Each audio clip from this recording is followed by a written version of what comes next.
Publiquement rabaissé par ma petite amie affirmant que je ne serais rien sans son diplôme, je suis parti sans dire un mot.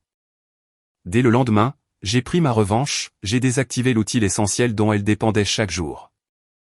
J'ai 34 ans, j'étais en couple depuis 4 ans, et je viens d'apprendre que certaines personnes s'attribueront le mérite de votre existence entière en oubliant que vous respiriez très bien avant leur arrivée.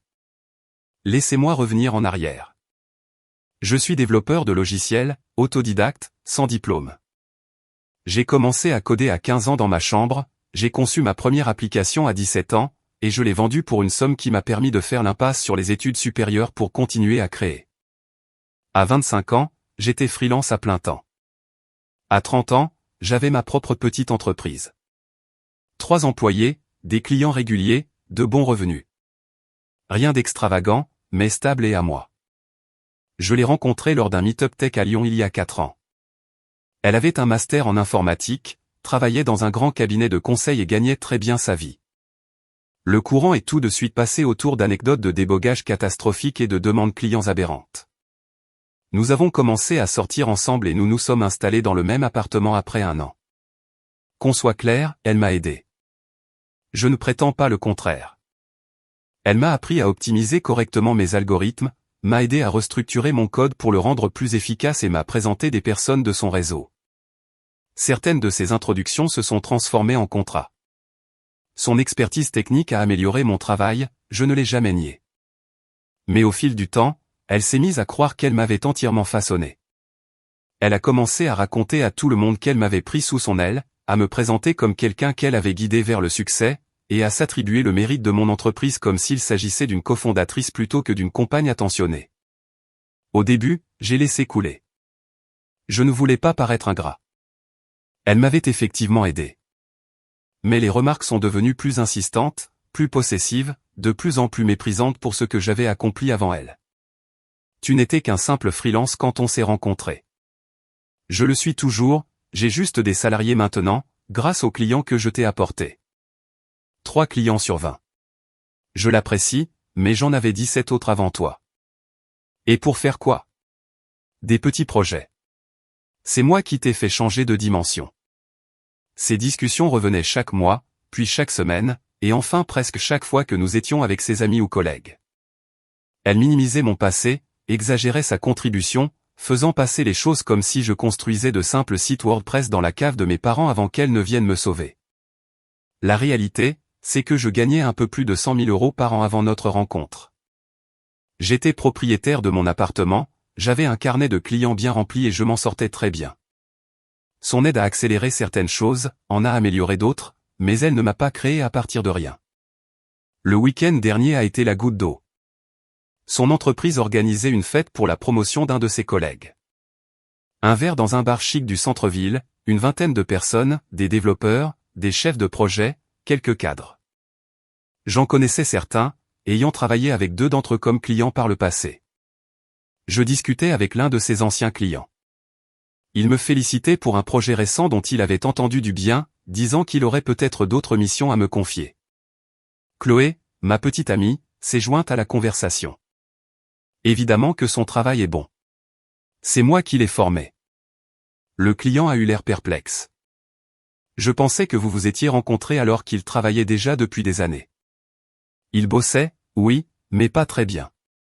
Je lui ai appris les bonnes méthodologies, l'architecture système, tout ce qui fait qu'il est réellement compétent aujourd'hui. J'ai senti la colère me monter au visage. Ce n'est pas tout à fait exact. Si, c'est tout à fait exact. Tu faisais de petits trucs de ton côté. Je t'ai montré comment passer à l'échelle supérieure. Tu m'as aidé à optimiser, tu ne m'as pas appris le développement. Ça fait 19 ans que je code. Du code en autodidacte, ce qui revient à accumuler de mauvaises habitudes jusqu'à ce que quelqu'un qui a fait de vraies études vienne corriger tout ça. Le client, mal à l'aise, s'est éclipsé. Je suis resté planté là, avec une seule envie, partir. Mais nous venions d'arriver, et nous étions venus ensemble sans possibilité de rentrer séparément de façon simple. J'étais coincé. La soirée s'est poursuivie. Après quelques verres, elle est devenue plus bruyante, plus assurée. Elle s'est mise à raconter comment elle corrigeait mon code et m'expliquait des concepts de base. Elle me faisait passer pour un amateur qu'elle avait patiemment guidé vers la compétence. Je n'ai pas réagi, je suis resté là à boire ma bière en la regardant faire son show. Puis est venu le moment du toast. Le collègue promu s'est levé, tout le monde a applaudi, il a fait quelques plaisanteries. Ensuite, d'autres ont pris la parole pour formuler des vœux de réussite et lancer des blagues typiques du milieu. Chloé s'est levée à son tour, son verre à la main. Je pensais qu'elle allait féliciter son collègue. Pas du tout. Je voudrais porter un toast à mon compagnon. L'exemple parfait de ce qu'un bon mentorat peut accomplir. Quand je l'ai rencontré, il était autodidacte. Pas de structure, pas de formation digne de ce nom, juste du code bricolé en espérant que ça fonctionne. Regardez-le aujourd'hui à la tête de sa propre entreprise, avec de vrais clients et un travail professionnel. Sans mon diplôme, tu ne serais toujours personne. Quelques personnes ont ri, pensant que c'était une plaisanterie, une sorte d'humour taquin au sein d'un couple. Moi, je n'ai pas ri. Je l'ai juste regardée. Elle souriait, fière d'elle, tout à fait sérieuse. J'ai posé ma bière, je me suis levé et j'ai dit un seul mot, soit. Puis je suis sorti. Sans dire au revoir, sans m'expliquer, sans faire d'esclandre. Je suis juste parti, j'ai commandé un VTC et je suis rentré chez moi. Je me suis assis dans mon appartement, celui que je possédais bien avant de la rencontrer, et j'ai repensé à ce qu'elle venait de dire. Sans son diplôme, je ne serais personne. Pas sans son aide, pas sans son soutien, sans son diplôme. Comme si le bout de papier qu'elle avait obtenu me donnait le droit d'exister. Comme si je n'étais rien avant que ses qualifications ne croisent ma route. J'ai sorti mon ordinateur portable et j'ai ouvert nos documents partagés. Nous en avions beaucoup. J'avais conçu pour elle un système de gestion de projet sur mesure pour ses activités de conseil en freelance à côté de son emploi principal. Elle utilisait mon logiciel pour tout gérer, le suivi des clients, les factures, les échéances, les communications. Ce logiciel était le mien, c'est moi qui l'avais développé. Elle me l'avait demandé 2 ans auparavant, trouvant les outils de son entreprise trop lourds. Elle m'avait demandé si je pouvais lui coder quelque chose de plus simple. C'est ce que j'avais fait, en y passant 3 semaines sur mon temps libre. Je ne lui avais jamais rien fait payer, je le lui avais offert tout simplement parce qu'elle était ma petite amie. Elle l'utilisait quotidiennement. Elle y avait stocké plus de 40 clients, des milliers d'euros de factures en attente, des calendriers de projet, tout son historique de communication. J'ai révoqué ses accès, modifié le mot de passe administrateur, supprimé son compte utilisateur et rendu l'ensemble du système totalement inaccessible pour elle. Puis j'ai envoyé un unique email, puisque je n'étais personne avant ton diplôme, je récupère les outils que ce personne a créés. Tu vas devoir trouver un autre logiciel pour ton activité de conseil. Je te conseille d'ailleurs de payer pour cela cette fois-ci. J'ai cliqué sur envoyer à 23h47, puis je suis allé me coucher, sans attendre de réponse. Première mise à jour. Elle est rentrée à 1h30 du matin. Je ne dormais pas encore. J'ai entendu sa clé tourner dans la serrure, puis ses pas dans la chambre. C'était quoi ce délire? Quoi donc? Partir de la fête comme ça, t'en aller sans un mot. J'ai dit un mot. J'ai dit le soit. Et je suis parti. Tu m'as fichu la honte. Tout le monde demandait où tu étais passé. Tout le monde a entendu ce que tu as dit sur moi. Je suppose qu'ils ont compris. C'était une blague. Un toast? Tu es ridicule. Ce n'était pas une blague. Tu le pensais vraiment. Ça fait des mois que tu sors des variantes de cette phrase. Ce soir, tu l'as juste dit plus fort. Je te mettais en valeur, je montrais à tout le monde le chemin que tu as parcouru. Tu t'attribuais le mérite de toute ma carrière, en faisant croire que je n'étais rien avant toi, ce qui est faux. Je t'ai aidé, tu le sais très bien. Tu m'as apporté ton aide sur certains points précis par le passé, oui. Mais certainement pas au point de revendiquer la paternité de ma vie professionnelle. Revendiquer la paternité? Mais je te faisais un compliment. Dire que sans ton diplôme je ne serais personne n'est pas un compliment. C'est effacer tout ce que j'ai accompli avant que tu n'entres dans ma vie. Elle a gardé le silence un instant. Tu es vraiment dans cet état pour un simple toast? Je suis en colère parce que tu es intimement convaincu que je te dois toute ma réussite. Ce n'est pas de l'amour, c'est de l'ego. Bon, d'accord. Je suis désolé. Est-ce qu'on peut passer à autre chose? Va vérifier ton logiciel de conseil. Quoi? Le système de gestion de projet que je t'ai développé. Va voir. Elle a sorti son téléphone et a ouvert l'application. J'ai vu son visage changer à mesure qu'elle comprenait qu'elle était bloquée. Qu'est-ce que tu as fait? J'ai récupéré mon travail. Puisque je ne suis personne sans ton diplôme, tu n'as sûrement pas besoin d'un logiciel codé par un moins que rien. Tu n'as pas le droit de faire ça. Toutes les données de mes clients sont dedans. Mon logiciel, ma décision. Tu vas devoir exporter tes données. Ah non, c'est vrai, tu ne peux pas puisque tu n'as plus d'accès. C'est d'une mesquinerie sans nom. Rends-moi mes accès. Non. Mes factures sont dedans, mes plannings de projet, tout. Tu aurais dû faire des sauvegardes. Tu prends mon activité en otage juste parce que j'ai blessé ton amour-propre.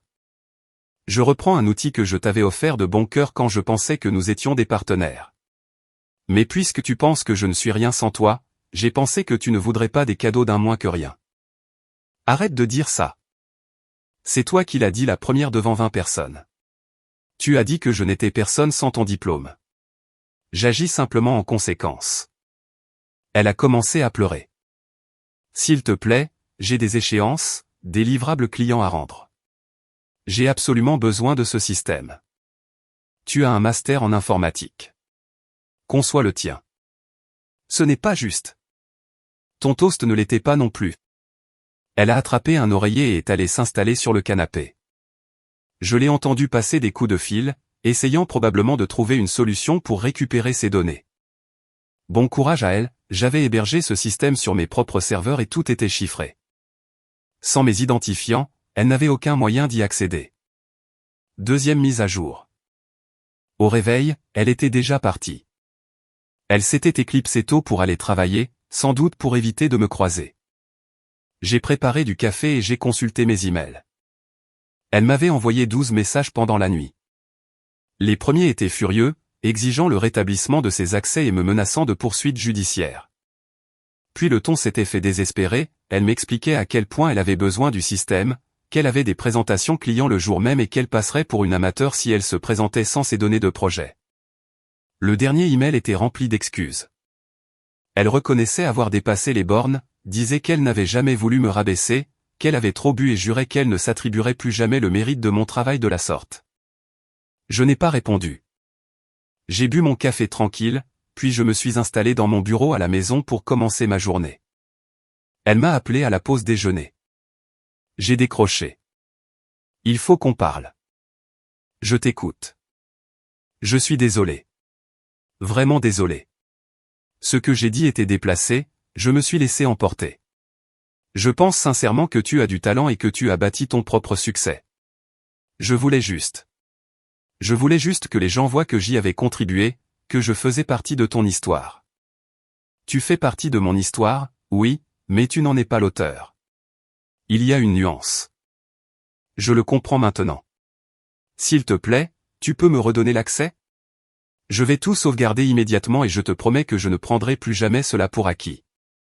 Non. Pourquoi? Parce que tu ne comprends toujours pas. Tu ne regrettes pas ce que tu as dit, tu regrettes simplement les conséquences. Tu regrettes d'avoir perdu l'accès à un logiciel gratuit. Tu regrettes que je ne me laisse pas faire comme d'habitude. Ce n'est pas vrai. Alors dis-moi, quand tu as affirmé que je ne serais personne sans ton diplôme, est-ce que tu le pensais? Silence au bout du fil. Tu le pensais. Tu le penses toujours. Tu es intimement convaincu que ma réussite n'est due qu'à toi. Ce n'est pas une parole en l'air dite sous l'effet de l'alcool, c'est ce que tu crois à t'être reposé. Je ne pense pas que tu n'es personne. Mais tu penses que je ne serais rien sans toi, ce qui revient exactement au même. Je suis désolé. Qu'est-ce que tu veux que je te dise de plus? Rien. Il n'y a plus rien à dire. Les mots ne réparent pas ça. Tu m'as montré comment tu me percevais, comment tu considérais mon travail et notre relation. Et ce que j'ai vu ne me plaît pas. Donc tu me punis en me retirant mes outils de travail? C'est ça ta solution? Je récupère ce qui m'appartient. Tu veux t'attribuer le mérite de m'avoir construit? Très bien. Mais tu n'utiliseras pas ce que j'ai réellement construit pour y parvenir. C'est cruel. C'est proportionnel. Tu m'as humilié publiquement. J'ai réagi en privé en retirant quelque chose que tu considérais comme indu. Cela me semble juste. Elle a raccroché, et je me suis remis au travail. 3e mise à jour. Ce soir-là, sa meilleure amie m'a appelé. J'ai failli ne pas décrocher, puis je l'ai fait par pure curiosité. Ce que tu fais est inacceptable. Bonjour à toi aussi. Elle est complètement paniquée, elle essaie de reconstruire les données de ses clients de mémoire. Elle a raté une échéance aujourd'hui parce qu'elle n'avait plus accès à son calendrier de projet. Elle a un master en informatique, je suis sûr qu'elle s'en sortira. Ne fais pas l'imbécile. Elle s'est excusée. Elle s'est excusée pour les conséquences, pas pour ses propos, ni pour ce qu'elle pensait vraiment. Elle avait bu, elle a fait une erreur. Ça fait des mois qu'elle fait cette erreur. Le toast de l'autre soir était juste la version la plus bruyante. Et pour ça, tu vas détruire son activité de conseil? Je ne détruis rien du tout. Je cesse simplement de la soutenir financièrement et techniquement. Il y a une grande différence. Tu as créé ce système pour elle, elle en a besoin.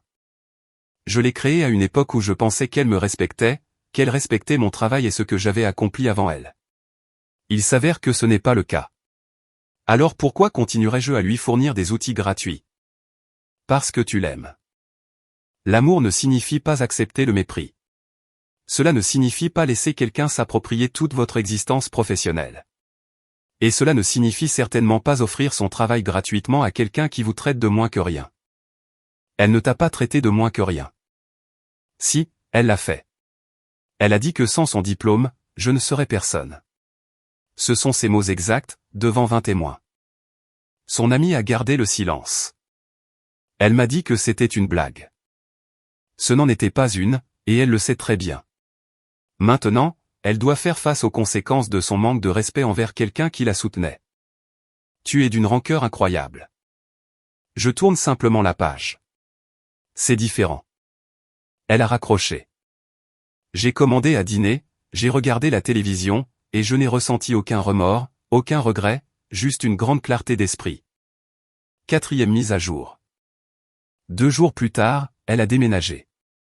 Elle m'a dit qu'elle ne pouvait pas rester avec quelqu'un capable de saboter sa carrière. Je n'ai pas cherché à argumenter. Je l'ai simplement aidé à faire ses cartons, je l'ai regardé rassembler ses affaires, laisser ses clés sur la table et franchir la porte de cet appartement que je possédais bien avant qu'elle n'entre dans ma vie. Ces derniers mots ont été « J'espère que tu es content. Tu as prouvé ce que tu voulais. Tu as détruit notre couple à cause de ton ego. » Mon ego? Tu t'es levé devant tout le monde pour prétendre m'avoir construit de toutes pièces. Mais bien sûr, c'est mon ego le problème. Je célébrais notre partenariat. Tu t'attribuais tout le mérite. Si tu ne vois pas la différence, c'est bien pour cela que nous en sommes là. Elle est partie. Je me suis assis dans mon appartement silencieux, contemplant l'espace vide laissé par ses affaires. Je me sentais plus léger. La semaine suivante, des amis communs m'ont contacté. Certains ont pris son parti, affirmant que j'avais surréagi, qu'un toast ne valait pas la peine de rompre une relation de 4 ans et que j'aurais dû communiquer plutôt que de lui bloquer son logiciel. Je leur ai tous répondu la même chose, ce n'est pas à cause d'un toast qu'elle a mis fin à notre relation. C'est parce qu'elle a passé des mois à dénigrer ce que j'avais construit avant elle. Le toast a simplement été le moment où j'ai refusé de l'accepter plus longtemps. Certains ont compris. La plupart non. Ceux qui connaissaient mon travail et me fréquentaient avant notre rencontre ont tout à fait compris. Ceux qui ne m'avaient rencontré que par son intermédiaire ont trouvé ma réaction mesquine. Je m'en fichais. Les boutons de blocage sur les réseaux sociaux existent pour une bonne raison. 5e mise à jour. 3 semaines plus tard, j'ai reçu un email de son entreprise, plus précisément de son supérieur, pour qui j'avais effectué des travaux de sous-traitance 2 ans auparavant. C'était l'un de ces 3 clients qu'elle m'avait présenté. J'ai appris que votre compagne et vous vous étiez séparés. Je me permets de vous contacter. Nous avons un projet d'envergure qui arrive, une refonte complète de nos systèmes. Nous cherchons quelqu'un qui connaît bien notre infrastructure. Seriez-vous intéressé? J'ai répondu, cela dépend. Est-ce qu'elle sera impliquée dans le projet? C'est un département totalement différent. Vous travailleriez directement avec notre directeur technique. Elle ne saura même pas que vous êtes dans les locaux. Dans ce cas, oui. Envoyez-moi les détails. Le contrat a été signé. Un projet de 6 mois, pour un montant très conséquent. Exactement le genre de mission dont elle prétendait que je ne pourrais jamais décrocher l'accès sans son diplôme. Sauf que j'y avais déjà eu accès 2 ans auparavant grâce à son introduction, certes, mais que j'avais conservé et mérité ce contact grâce à la qualité de mon propre travail. Et me voilà de retour, sans qu'elle n'y soit pour rien. J'ai commencé le projet 1 mois plus tard. Je l'ai croisée exactement une fois dans le bâtiment. Dès qu'elle m'a aperçu, elle a fait demi-tour et s'est éloignée dans la direction opposée. J'ai continué ma route sans un regard, sans m'en soucier. Son ami m'a envoyé un message, elle t'a vu dans ses bureaux. Elle est dévastée. Elle travaille là-bas, je suis prestataire externe. Nous sommes adultes, elle s'en remettra. Elle n'arrive pas à croire que tu travailles là après tout ce qui s'est passé. Je travaillais déjà pour eux avant notre rupture. C'est un nouveau contrat, mais le client reste le même. Mon travail parle de lui-même, je n'ai pas besoin de son autorisation ni de son entremise. Tu le lui jettes au visage. Je fais simplement mon travail. Il se trouve qu'elle travaille dans la même entreprise. Si cela la dérange, elle est libre de partir. Je suis sous contrat jusqu'en décembre. Je n'ai plus reçu de réponse après cela.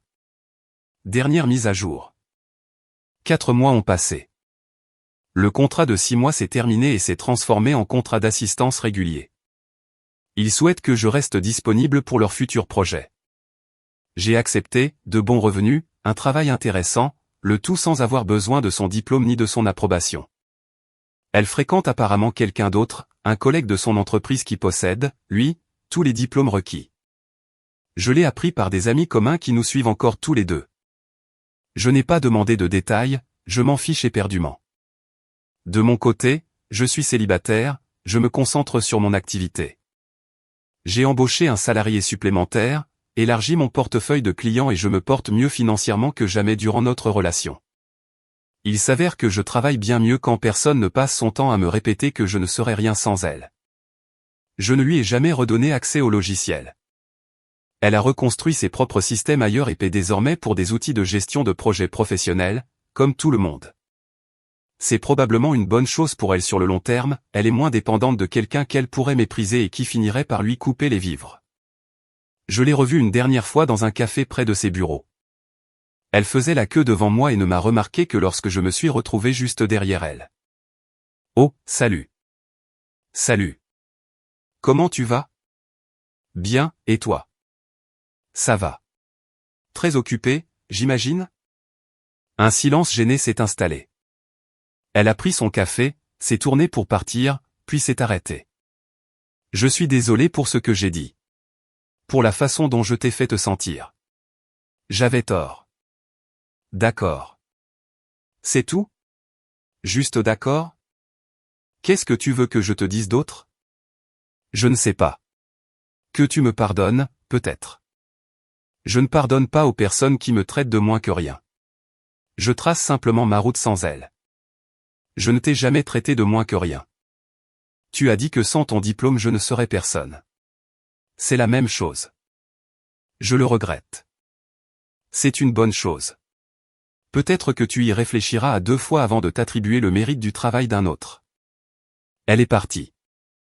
J'ai pris mon café et je suis retourné à mon bureau, celui que j'ai bâti moi-même, sans son diplôme, sans son aide, et sans avoir besoin d'elle pour exister. J'ai 34 ans, je suis célibataire et je dirige une entreprise prospère. J'ai appris que certaines personnes cherchent à vous rabaisser pour s'élever elles-mêmes, qu'elles s'attribueront le mérite de votre travail pour se sentir importantes, et qu'elles tenteront de vous faire sentir tout petit pour se donner l'impression d'être grandes. Et dès que vous refusez de vous laisser faire, elles vous accusent d'être vindicatif. Mais il n'y a rien de vindicatif à récupérer ce qui vous appartient.